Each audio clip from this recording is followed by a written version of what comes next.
बच्चों, आपका अपने ट्यूटर टॉक चैनल में स्वागत है।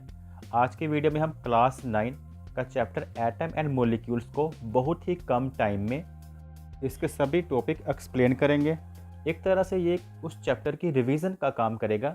ये एक टॉपर स्टूडेंट के द्वारा बनाए गए कुछ नोट्स हैं उस चैप्टर से रिलेटेड, जिन्हें हम आज डिस्कस करेंगे। जैसा कि आपको पता है कि आपके एग्ज़ाम आने वाले हैं और आपको क्विक रिवीजन की ज़रूरत है। तो अगर अभी तक आपने हमारे यूट्यूब चैनल को सब्सक्राइब नहीं किया तो उसे सब्सक्राइब कीजिए, ताकि इसी तरह की वीडियो आपको आगे मिलती रहे। सबसे पहले हम बात करते हैं, जैसे कि चैप्टर का नाम है एटम एंड मॉलिक्यूल्स, कि एटम क्या होता है। ठीक, एटम के बारे में इसकी डिफाइन यहाँ पर लिखी गई है कि it is the smallest particle of an element. Atom जो होता है वह एलिमेंट का स्मॉलेस्ट पार्टिकल होता है। एलिमेंट जैसे सोडियम, पोटाशियम, लिथियम, तो उसका जो सबसे स्मॉलेस्ट पार्टिकल होता है उसे हम कहते हैं एटम। और atom is the basic of all matter. जितने भी मैटर होते हैं उनका जो बेसिक यूनिट होता है, स्मॉलेस्ट यूनिट होता है, उसे हम क्या कहते हैं? एटम कहते हैं। एटम के बारे में साइंटिस्ट डाल्टन ने भी अपनी थ्योरी दी थी, जिसे हम डाल्टन एटॉमिक थ्योरी कहते हैं। डाल्टन ने हमें बताया था कि जो एटम है वो क्या है? इनडिविजिबल पार्टिकल्स है। जो एटम है वो एक तरह से सबसे छोटा पार्टिकल्स है, लेकिन वो इनडिविजिबल है। कहने का मतलब एटम को आगे डिवाइड नहीं किया जा सकता। Which can not be created not destroy in chemical reaction. और इसे किसी तरह से भी हम डिस्ट्रॉय नहीं कर सकते और ना ही इसे क्रिएट किया जा सकता है एटम को। ये डाल्टन की एटॉमिक थ्योरी के अकॉर्डिंग है। और इसने भी एटम को स्मॉलेस्ट पार्टिकल बोला था, और ये भी बताया था कि जो सेम एटम होते हैं उनके मास भी सेम होते हैं। कहने का मतलब सेम एलिमेंट के जो एटम होंगे उनके मास क्या होंगे? सेम होंगे। लेकिन इस थ्योरी के भी कुछ ड्रॉबैक्स हैं। ड्रॉबैक्स कहने का मतलब कुछ लिमिटेशन है। इस थ्योरी की क्या लिमिटेशन है? इसकी लिमिटेशन है, ड्रॉबैक में ये है कि जो एटम होते हैं वह, उसने बोला था कि एटम इनडिविजिबल है। कहने का मतलब एटम को आगे डिवाइड नहीं किया जा सकता। लेकिन बाद में ये पता चला कि जो एटम होते हैं उन्हें आगे डिवाइड किया जा सकता है। जो एटम होता है वह 3 सब एटॉमिक पार्टिकल्स से बना होता है, इलेक्ट्रॉन, प्रोटॉन और न्यूट्रॉन से। अगर मैं आपको एटम का स्ट्रक्चर रफली बना के दिखाऊं, तो एटम के सबसे सेंटर में आपको पता है क्या होता है? न्यूक्लियस होता है। ये न्यूक्लियस है, और न्यूक्लियस के बीच में क्या होती हैं? प्रोटॉन और न्यूट्रॉन, जो एटम के सेंटर न्यूक्लियस में होते हैं। और जो इलेक्ट्रॉन होते हैं वह न्यूक्लियस के बाहर अलग अलग शेल में अपने एनर्जी लेवल में, चाहे कह लो, न्यूक्लियस के चारों ओर चक्कर लगाते हैं इलेक्ट्रॉन। जो इलेक्ट्रॉन होते हैं आपको पता है वो नेगेटिव चार्ज होते हैं। जो प्रोटॉन होते हैं वह पॉजिटिव चार्ज होते हैं। और न्यूट्रॉन जो होता है वह जीरो चार्ज, या कह लो नो चार्ज होता है, उसका कोई चार्ज नहीं होता। इस तरह से पहली लिमिटेशन तो उसकी यही है कि जो एटम, उसने बोला था कि इनडिविजिबल है, एटम डिविजिबल है, उसके भी 3 सब एटॉमिक पार्टिकल होते हैं, इलेक्ट्रॉन, प्रोटॉन और न्यूट्रॉन। नेक्स्ट उसने बताया था कि सेम एलिमेंट के एटम का सेम मास होता है। लेकिन बाद में ये पता चला कि एलिमेंट सेम हो तो उनके एटम के डिफरेंट मास भी हो सकते हैं। जैसे हम अगर एग्जांपल लें तो, जैसे हम एग्जांपल लेते हैं कार्बन की। जो कार्बन होता है उसका एटॉमिक मास, आपको पता, आप स्कूल में 12 याद कराया जाता है, और एटॉमिक नंबर 6। लेकिन कुछ कार्बन एटम ऐसे भी होते हैं जिनका एटॉमिक मास 13 होता है और एटॉमिक नंबर 6। और कुछ ऐसे होते हैं जिनका एटॉमिक मास 14 होता है और एटॉमिक नंबर 6। कहने का मतलब एटॉमिक नंबर तो सेम है, लेकिन उनके मास डिफरेंट हो सकते हैं। ऐसे केसेस को हम कहते हैं आइसोटोप। इसी तरह से ऑक्सीजन के एटम की बात करें तो ऑक्सीजन के भी 3 आइसोटोप होते हैं। जैसे एक तो 16 मास होता है ऑक्सीजन के एटम का, एक 17 एटॉमिक नंबर 8 और मास जो है 17। इसी तरह से और एक मास 18 भी पाया जाता है ऑक्सीजन के एटम का। इस तरह से इसके ड्रॉबैक्स क्या हो गए? एटम जो होते हैं, उसने बोला था कि इनडिविजिबल होती है, एटम डिविजिबल होती है। जबकि सेम एलिमेंट के एटम का सेम मास बोला था, हमने देखा कि सेम एलिमेंट के एटम के डिफरेंट मासेस हो सकते हैं, जिन्हें हम आइसोटोप कहते हैं। नेक्स्ट हम बात करते हैं मोलिक्यूल क्या होता है। मोलिक्यूल्स, ए ग्रुप ऑफ 2 और more than 2 atom of the same or different element that are chemically together, उन्हें हम मोलिक्यूल्स कहते हैं। तो इसमें क्या बात कही गई है कि पहले तो ग्रुप ऑफ एटम होना चाहिए, दो या दो से ज़्यादा एटम अगर इकट्ठे हैं, ठीक है, केमिकली मतलब इकट्ठे हुए हैं केमिकली, और वह सेम या फिर डिफरेंट भी हो सकते हैं। अगर वो केमिकली टुगेदर हैं तो उन्हें हम मोलिक्यूल्स कहते हैं। जैसे O2 ये ऑक्सीजन का मोलिक्यूल हो गया, O3 ये ओजोन का मोलिक्यूल है, H2O यह वाटर का मोलिक्यूल है जिसमें हाइड्रोजन के 2 एटम और ऑक्सीजन का एक एटम है। और ओजोन में कितने एटम हैं? ऑक्सीजन के 3, और ऑक्सीजन गैस में ऑक्सीजन के 2 एटम हैं। और नेक्स्ट हम बात करते हैं एलिमेंट्स की। एलिमेंट्स बच्चों क्या होते हैं? एलिमेंट्स बच्चों एक प्योर सब्सटेंस होते हैं। प्योर सब्सटेंस कहने का मतलब है जिसमें एक ही प्रकार के सब्सटेंस, एक ही प्रकार के पार्टिकल्स पाए जाते हैं। A pure substance made up of only one kind of atom, वो वाले प्योर सब्सटेंस जिनमें केवल एक प्रकार के एटम पाए जाते हैं उन्हें हम एलिमेंट्स कहते हैं। और आपने पीरियडिक टेबल देखा हुआ है, उसमें कितने एलिमेंट होते हैं? 118 एलिमेंट होते हैं, और जिन्हें हम अलग अलग सिंबल से रिप्रेजेंट करते हैं। जैसे ऑक्सीजन को O से लिखा जाता है, कार्बन को C से, सोडियम को Na से, और मैग्नीशियम को Mg से। तो इस तरह से आपने याद रखना है एलिमेंट क्या है, जो एक ही प्रकार के सब्सटेंस से बने हों। एग्जाम्पल के तौर पर अगर हम गोल्ड को ब्रेक करेंगे तो भी कुछ नया सब्सटेंस नहीं बनेगा, वो गोल्ड का गोल्ड ही रहता है। उसे किसी भी तरह से केमिकली भी ब्रेक किया जाए तो उसके जो पार्टिकल्स होंगे वो क्या होंगे? गोल्ड के ही होंगे। नेक्स्ट हम बात करते हैं कंपाउंड्स की। कंपाउंड्स में क्या है? टू और more different element combined in a fixed ratio. Molecule तो बच्चों तरह स्मॉलेस्ट पार्टिकल होता है। कंपाउंड सिंपल है कि कोई बड़ा पार्टिकल्स कुछ भी हो सकता है। टू और मोर डिफरेंट एलिमेंट होने चाहिए, कॉम्बाइंड हो इन फिक्स्ड रेशो, उसे हम कंपाउंड कहते हैं। और ये केमिकली कॉम्बाइंड होंगे, फिक्स्ड रेशो में होंगे। जैसे एग्जांपल है H2O, CO2 और NaCl, यानी कि कॉमन सॉल्ट का फार्मूला, ये कार्बन डाइऑक्साइड और ये वाटर का। नेक्स्ट हम बात करते हैं एटॉमिक मास की। जो एटॉमिक मास बच्चों होता है वह 1/12 the mass of carbon atom. Different element के एटम के जो हम मास कंपेयर करते हैं वो कैसे करते हैं, उसके लिए साइंटिस्ट ने बेसिक रूप से कार्बन के मास को लिया है। कार्बन का जो टोटल मास होगा उसके 12वें हिस्से को, 1/12 पार्ट को एक यूनिट माना है। तो उसके अकॉर्डिंग जो डिफरेंट एलिमेंट हैं उनके मास कंपेयर किए जाते हैं। एग्जाम्पल के तौर पर तो अगर हम इसे कार्बन का एटम मान लेते हैं, ठीक है, अब इसके 12 इक्वल हिस्से करें। जैसे यहाँ पर 1 2 3 4 5 6 हिस्से कर लिए। अब इस तरफ भी हम कर लेते हैं।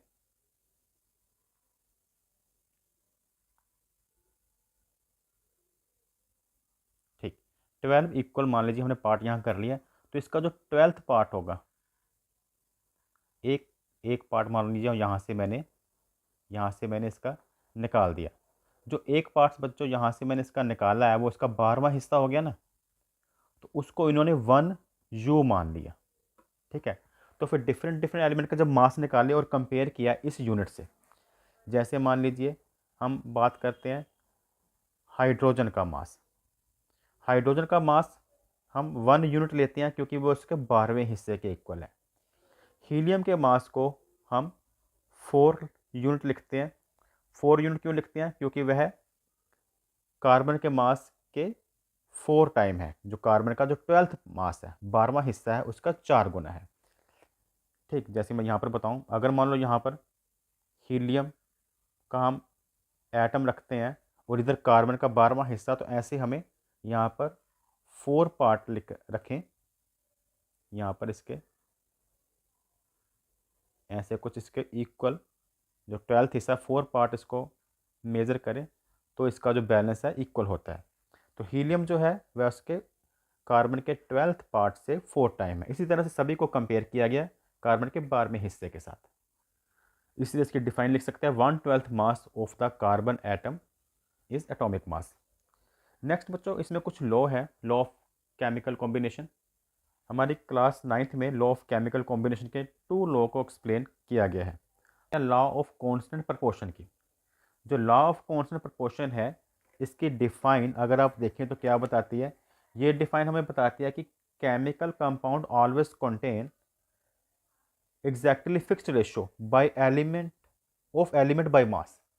कहने का मतलब जो केमिकल कंपाउंड होते हैं उनमें जो एलिमेंट होते हैं वह फिक्स्ड रेशियो के साथ होते हैं। तो यहाँ पर हम एक एग्जांपल से क्लियर करते हैं, जैसे कि वाटर एग्जांपल ले रहे हैं जिसका फॉर्मूला है H2O।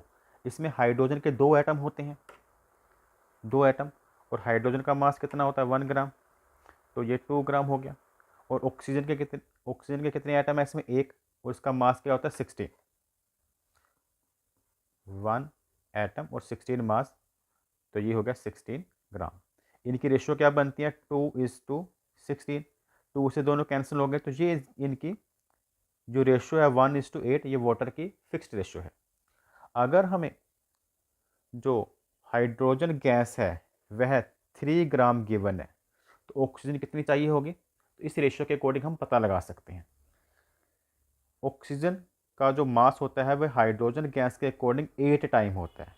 अगर 3 ग्राम हाइड्रोजन गैस है तो ऑक्सीजन कितनी चाहिए, 3 × 8 यानी कि 24 ग्राम। नेक्स्ट बच्चों हम बात करते हैं law of conservation of mass. तो ये लॉ हमें बताता है mass is neither created not destroyed in chemical reaction. जब कोई केमिकल रिएक्शन होती है तो उस रिएक्शन में मास ना तो मास इंक्रीज होता है ना ही मास कम होता है। Neither mass created nor mass direct destroyed in chemical reaction. जैसे एग्जांपल है बच्चों केमिकल रिएक्शन की, कैल्शियम कार्बोनेट को यहाँ पर हीट किया जा रहा है।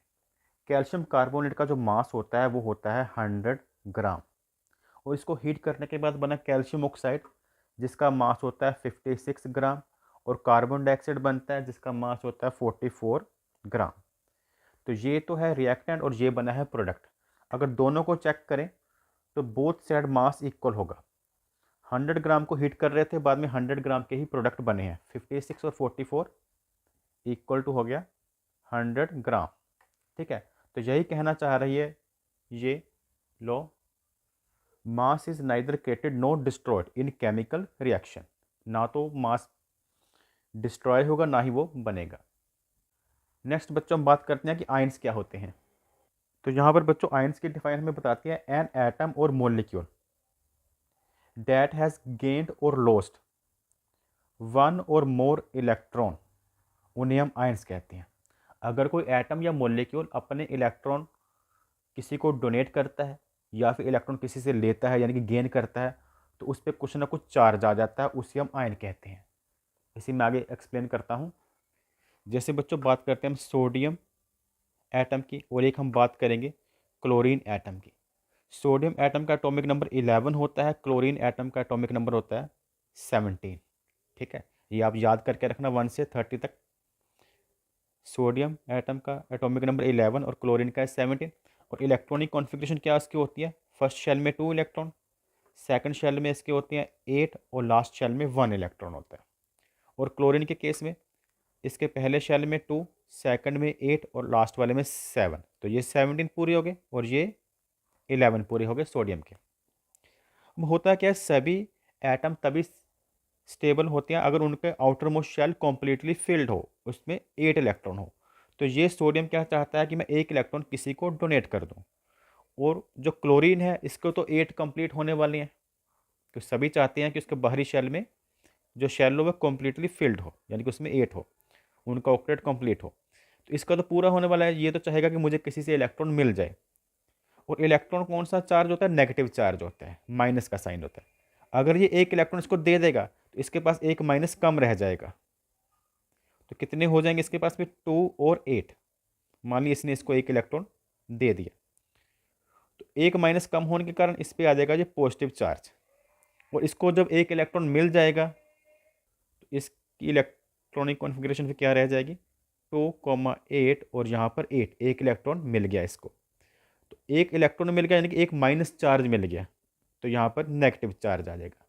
अगर किसी पर पॉजिटिव चार्ज हो तो उसे हम कैटायन बोलते हैं, और नेगेटिव चार्ज हो तो उसे हम एनायन कहा जाता है। नेक्स्ट हम बात करते हैं एवोगैड्रो कांस्टेंट क्या होता है।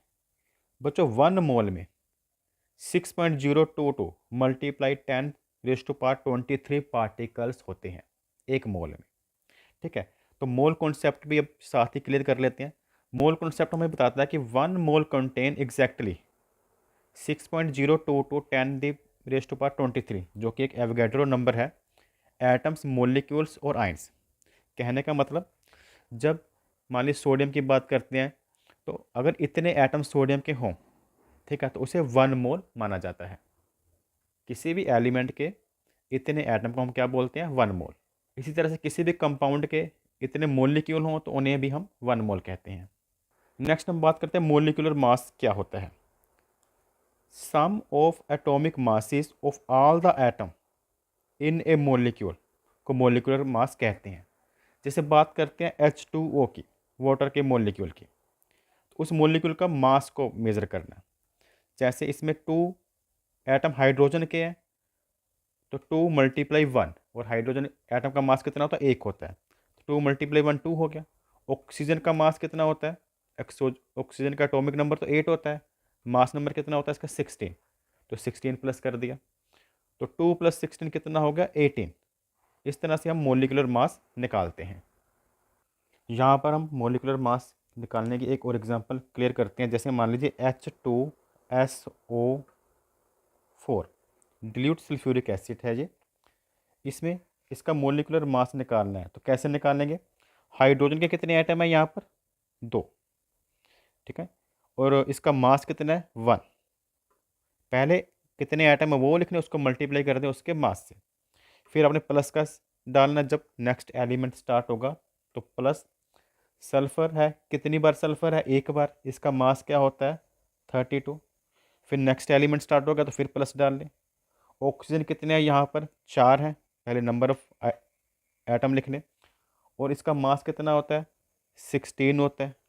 तो 2 1 का 2, ये बच्चों आ गया 32, ये 16 4 का 64, और इन सबको प्लस करके देगा 98 यूनिट। नेक्स्ट बच्चों हम बात करते हैं केमिकल फॉर्मूला की। Symbol and proportion of element, यानी कि किसी भी कंपाउंड को लिखने के लिए हम सिंबल यूज़ करते हैं और उसकी कितने एलिमेंट है वो लिखते हैं। तो वही एक तरह से केमिकल फार्मूला होता है। जैसे NaCl, तो ये केमिकल फार्मूला है जिससे हमें पता चलता है सिंबल से कि इसमें सोडियम एलिमेंट है और क्लोरीन एटम है, और ये भी पता चलता है कि सोडियम का 1 एटम और क्लोरीन के 1 एटम इसकी रेशो है। इस तरह से वाटर मोलिक्यूल में हाइड्रोजन के 2 एटम होते हैं और ऑक्सीजन का 1 एटम होता है। और ये केमिकल फार्मूला लिखते कैसे है? जैसे मान लीजिए मैग्नीशियम क्लोराइड का फार्मूला लिखना है हमने।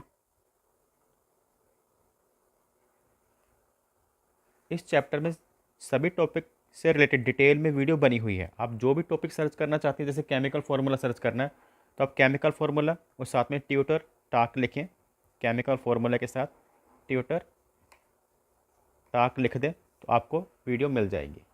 अभी हम इसमें यहाँ पर रिवीजन कर रहे हैं। तो मैग्नीशियम बच्चों, मैग्नीशियम का मतलब Mg सिंबल होता है। क्लोरीन को हम Cl से लिखते हैं, ठीक।